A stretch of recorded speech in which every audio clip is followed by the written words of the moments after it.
Bethesda Softworks executive producer Todd Howard is known for creating expansive and detailed fantasy worlds. After major success with the Elder Scrolls series, Howard and his team are headed to the apocalypse for their next adventure. Fallout 3 continues the tradition of open-world gameplay, player freedom, and the feeling of being immersed in a completely new world. But it's not pretty, and you'll need to be smart and ruthless to survive. It's pretty interesting the large transition the Fallout franchise made after underselling in its early days due to games coming out at the same time like GoldenEye. But the games that came after Fallout 1 and 2 were pretty interesting. Fallout Tactics Brotherhood of Steel and Fallout Brotherhood of Steel were very large deviations in the formula the game had set up in the last years. Fallout Tactics is just a tactics game like XCOM, but with a Fallout coat of paint. But it's not canon and has more or less a lackluster story, which was one of the most powerful elements in the first two games. Fallout Brotherhood of Steel is barely even a Fallout game. It's an isometric action RPG where you get to play as the most exaggerated characters with the acting of Oppenheimer. You will speak swift-winged words, or suffer dark visions of Tollen. Do your worst, zombie. I'm not afraid. These games are, by definition, in between games. It's clear something is yet to come, so what is that?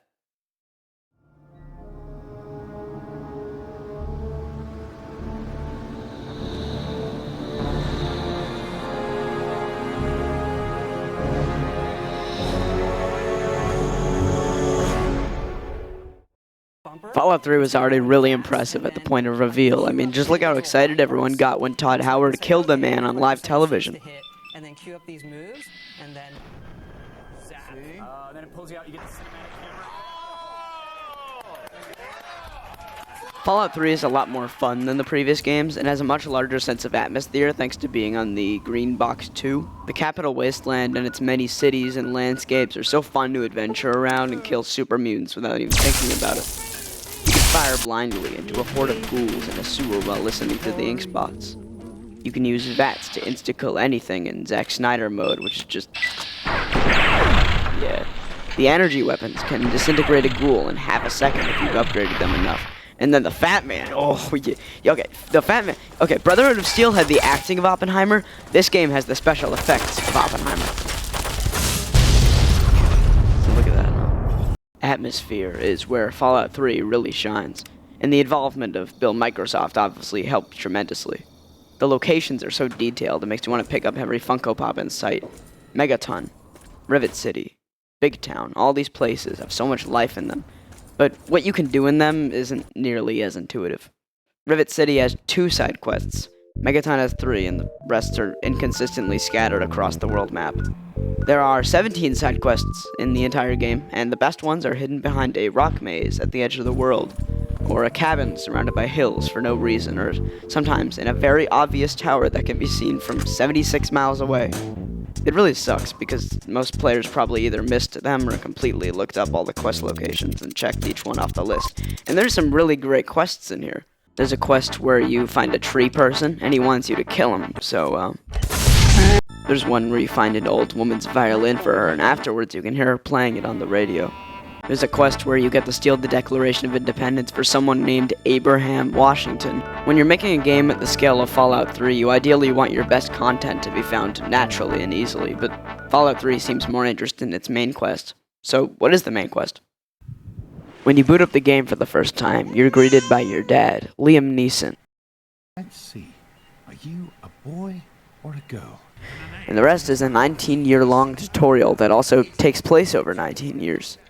You grow up in the vault, get your Pip-Boy, and find your dad's escaped for unknown reasons. It's actually a pretty cool intro for a game at first. Oh my god. But not really an open-world game. It's also very cliche to have the game begin with the character's birth. But once you actually get out into the open world, it just makes that moment even more special and pretty iconic as well.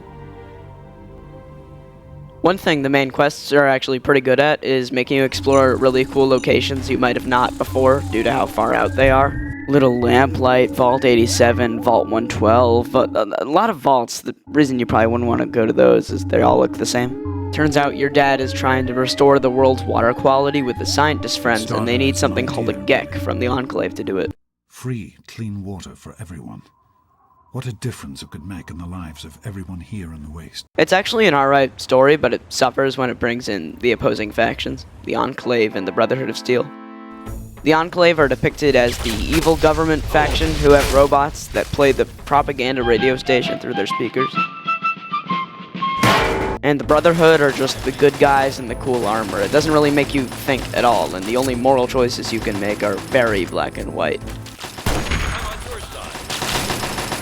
For example, one of the first quests you do, you have to disarm a bomb or set it off for a group of people in a tower. Here, you want me to make it easier for you? The tower is full of a bunch of racists. Here, you want me to make it even easier for you? The bomb is in the middle of a town of innocent people. And yeah, maybe I went back to an older save and set it off just to see what would happen, but I mean, that doesn't mean it's not a bad quest. Although I did thoroughly enjoy it, and I went back and did it again. By the end of the game, you are marching through a battlefield with a giant robot shooting lasers out of its eyes as it yells, Communism is a lie. Fallout 3 is one of the most fun and atmospheric Fallout games, and unlike its predecessors, it revolutionized what the franchise even was. But also, unlike its predecessors, it doesn't have much to say for itself, and prefers to entertain rather than to make you think. And for what it is, for the most part, it just works.